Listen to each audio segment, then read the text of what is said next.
নমস্কার বন্ধুরা, Indian food চয়েসেসের রান্নাঘরের থেকে সকলকে স্বাগত জানাচ্ছি। আজ আমি আপনাদের জন্য নিয়ে এসেছি সবজিগুলির এক রেসিপি। সবজিগুলি যে কোনো সবজি দিয়ে রান্না করলে খুবই ভালো লাগে, চায়ের সাথে খেতে কিন্তু ভীষণ ভালো লাগে। আশা করছি রেসিপিটা আপনাদের সকলের কাছে ভালো লাগবে। আমি প্রথমে কিছু সবজি কেটে একটু ভেজে নিয়েছি। এর মধ্যে আছে বিনস, গাজর, মটরশুঁটি, ফুলকপি, আলু আর একটু পেঁয়াজ দিয়েছি, আর সাথে পেঁয়াজকুলিও আছে। দিয়ে এই সবজিটা খুব ভালো করে ভেজে নিয়েছি দেখুন। তারপর আমি পিঠেটা বানানো শুরু করছি। প্রথমে একটা কড়াইতে মোটামুটি 1 গ্লাস জল নিয়েছি, আর 1 চামচ নুন দিয়েছি, আর 1 চামচ চালের গুঁড়ো আমি একটু পাতলা করে ব্যাটার বানিয়ে নিয়েছি। এটা পিঠাতে যখন আমি একটা ডো বানাবো এই সবজিগুলির, সেই কুলিটার জন্য ব্যবহার হবে। তারপরে আমি কড়াইয়ের জলটা গ্যাসে বসিয়ে দিলাম। জলটা খুব ভালো করে ফুটিয়ে নিতে লাগবে। জলটা যখন ভালো করে ফুটিয়ে নেব, তখন আমি যে চালের যে ব্যাটারটা বানিয়েছিলাম সেটা কিন্তু দিয়ে দিয়েছি। এবার চালের ব্যাটারটা খুব আস্তে আস্তে আমি কড়াইয়ের মধ্যে নাড়াচাড়া করছি। গ্যাসের ফ্লেম টু লো টু মিডিয়ামে রেখেছি। আর আরেকজন অন্য একজনের সাহায্য নিয়েছি। তাকে দিয়ে আমি চালের গুঁড়োগুলো একটু আস্তে আস্তে করে এই জলের মধ্যে দিয়ে দিচ্ছি। আর আমি খুব ভালো করে আস্তে আস্তে করে নাড়াচাড়া করতে লাগবে, কারণ অনবরত নাড়াচাড়া করতে লাগবে, তাই অন্য একজন সাহায্য নিতে লাগে এই চালের গুঁড়োটা দেওয়ার জন্য। এবার আমি চালের গুঁড়োটা খুব ভালো করে মিশিয়ে দিলাম। দিয়ে একটা সুন্দর ডো বানিয়ে নিতে লাগবে। ডোটা যখন কড়াইয়ের থেকে নিজেই তুলে আসবে, তখনই কিন্তু ডোটা হয়ে যাবে। আর গ্যাসের ফ্লেমটা লো টু মিডিয়ামেই রাখতে লাগবে। দেখুন ডোটা কিন্তু অনেকটা শুকিয়ে গেছে আর নিজে নিজেই উঠে আসছে।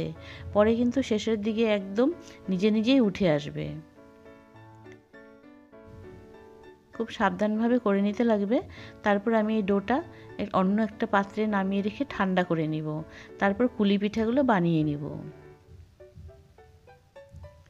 এখন আমি অন্য একটা থালাতে নামিয়ে নিয়েছি। তারপরে হাত দিয়ে চালের গুঁড়ো দিয়ে আমি ভালো করে কুলি পিঠাটা মেখে নিলাম। তারপরে একটা লেচি কেটে গোল গোল করে হাত দিয়ে আমি যে অনেক সময় আমরা কচুরি যে বানাই, সে কচুরির মতো করে হাত দিয়ে গোল গোল করে একটা বাটি বানিয়ে নিতে লাগবে। বাটিটা বানিয়ে নিয়ে এর মধ্যে আমি যে ভাজা করেছিলাম সবজিগুলো, সেই সবজি আমি 1 চামচ দিয়ে দিলাম। তারপর হাত দিয়ে এই মুখটা মুড়িয়ে দিতে লাগবে। কুলি পিঠার এই মুখটা ভালো করে বন্ধ করে দিতে লাগবে, না হলে কিন্তু সবজিগুলো বেরিয়ে যাবে। তারপর একটু সুন্দর ডিজাইন করে একটু মুড়িয়ে দিতে লাগবে। মুড়িয়ে দিলে কুলি পিঠাটা দেখতে খুব সুন্দর লাগে। দেখুন সব কুলি পিঠাগুলো আমি ভালো করে বানিয়ে একটা প্লেটের মধ্যে রেখে দিচ্ছি।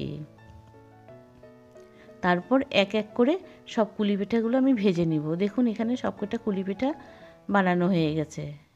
এবার আমি কড়াইতে রিফাইন তেল গরম করে কুলি পিঠাগুলো ভেজে নিচ্ছি। কুলি পিঠাগুলো খুব ভালো করে লাল লাল করে ভেজে নিতে লাগবে। একটু উল্টিয়ে পাল্টিয়ে দু সাইডটা ভালো করে ভেজে নিচ্ছি। এবার কিন্তু কুলি পিঠাটা ভাজা হয়ে গেছে। এটা চায়ের সাথে খেতে কিন্তু খুবই ভালো লাগবে। তবে আজকের রেসিপি কিন্তু আমার এখানে হয়ে গেছে বন্ধুরা। আশা করছি এই রেসিপিটা আপনাদের সকলের কাছে ভালো লেগেছে। এই সবজিগুলি দিয়ে চায়ের সাথে পরিবেশন করবেন, খুব ভালো লাগবে। রেসিপি আপনাদের কেমন লাগলো অবশ্যই কমেন্টে জানাবেন। আর ভালো লাগলে লাইক শেয়ার করারও অনুরোধ রাখলাম। আর যারা আমার চ্যানেলে নতুন বন্ধু হয়ে থাকেন, তারা কিন্তু অবশ্যই আমার চ্যানেলটিকে সাবস্ক্রাইব করতে ভুলবেন না। আজ তাহলে এই অবধি। আরও কোনো নতুন রেসিপি নিয়ে আসবো। আপনারা ভালো থাকুন, সুস্থ থাকুন।